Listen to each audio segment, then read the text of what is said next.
नमस्कार, मैं हूं आपके साथ रोहित। रूस और यूक्रेन के बीच छिड़े युद्ध में फंसे भारतीय छात्रों को निकालने के लिए मोदी सरकार एक तरफ जहां ऑपरेशन गंगा चला रही है, तो वहीं अपने 4 मंत्रियों को इस मिशन के लिए रोमानिया समेत कई देशों के लिए रवाना भी कर दिया है। इन मंत्रियों में शामिल ज्योतिरादित्य सिंधिया को सरकार ने यूक्रेन की सीमा से सटे देश रोमानिया भेजा है, जहां से वो अब तक कई छात्रों को सुरक्षित भारत भिजवा चुके हैं। ऐसे ही एक छात्र हैं विशाखा, जिसकी इन दिनों सोशल मीडिया पर खूब चर्चाएं हो रही हैं, क्योंकि इस छात्रा ने यूक्रेन से सुरक्षित निकलने के बजाय मोदी सरकार की कूटनीति पर सवाल उठाने लगी थी, जिसे ज्योतिरादित्य सिंधिया ने तगड़ी नसीहत दे दी थी कि आगे राजनीति में ना पड़ो। क्वेश्चन था कि जैसे हम इतना कुछ देख रहे हैं, ट्रांसलेशन हो रहा है।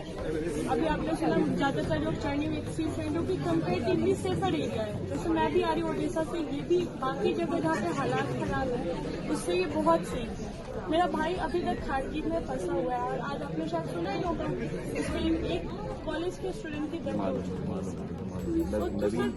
एंड हमारी गवर्नमेंट उन्होंने लाइक यूएन में दे स्ट्रॉन्ग, मतलब वो न्यूट्रल रहे हैं, तो दैट शोज कि हमारा अभी तो राजनीति में मतलब तुमको मेरी जिम्मेदारी है, प्रधानमंत्री जी ने मुझे भेजा है ताकि तुमको सुरक्षित हम लोग घर पहुंचे। केवल तुमको भी नहीं पर सभी तुम्हारे मित्रों को परिजनों, तुम चिंता मत करो। देखो जो वातावरण है स्वयं तुमने अनुभव। I will be here, just don't worry. Kharkiv में फंसे अपने भाई के लिए परेशान छात्र विशाखा ने मोदी सरकार की विदेशी कूटनीति पर सवाल उठाया, तो खुद सिंधिया ने पहले राजनीति में न पड़ने की सलाह दी और फिर जल्द उसके भाई को भी युद्ध क्षेत्र खारकिव से सुरक्षित निकालने का आश्वासन दिया।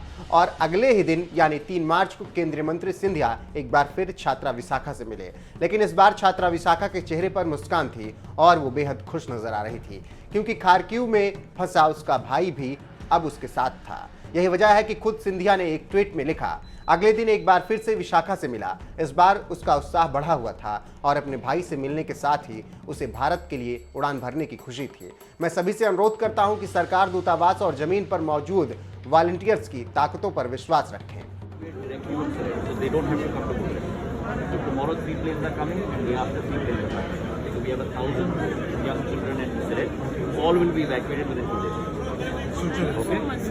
Sucheva. So Siret say we will take them by car to Sucheva, which is 20 kilometers. Okay? Don't worry. Okay? And be in touch with me. I know you've given your number to you. Be in touch with me. Anything at all, please let me know. Thank you so much. Okay? And I have heard a lot about you and it was really nice. Very nice to see you. Thank you so much. And I understand your pain and your anguish and your emotion. And we are there for you. DL is there for you. Government is there for you. That's why I was here.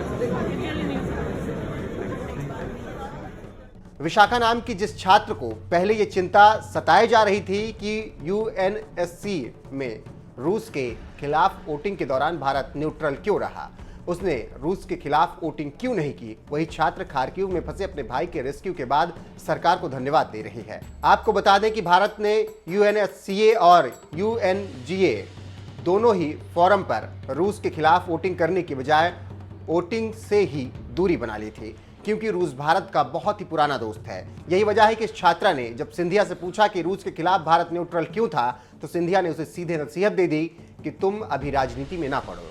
इतना ही नहीं, मोदी सरकार के फैसले पर सवाल उठाने वाली इस छात्रा के बारे में एक और जानकारी सोशल मीडिया पर तेजी से वायरल हो रही है कि ये छात्रा कांग्रेस की महिला नेता सुमित्रा कुमारी यादव की बेटी है, क्योंकि कांग्रेस प्रवक्ता रणदीप सुरजेवाला ने कुछ ही दिनों पहले इसी छात्रा का वीडियो पोस्ट किया था और सरकार को घेरते हुए कहा था कि भारत की इस बहादुर बेटी ने मोदी सरकार के फेक पीआर की पोल खोल दी।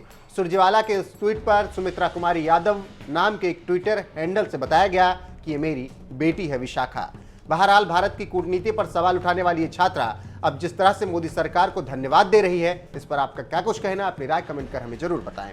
साथ ही यूक्रेन से लौटे छात्रों से मिले पीएम मोदी ने इस दौरान वाराणसी में क्या कुछ बात की है, आइए आपको सुनाते हैं।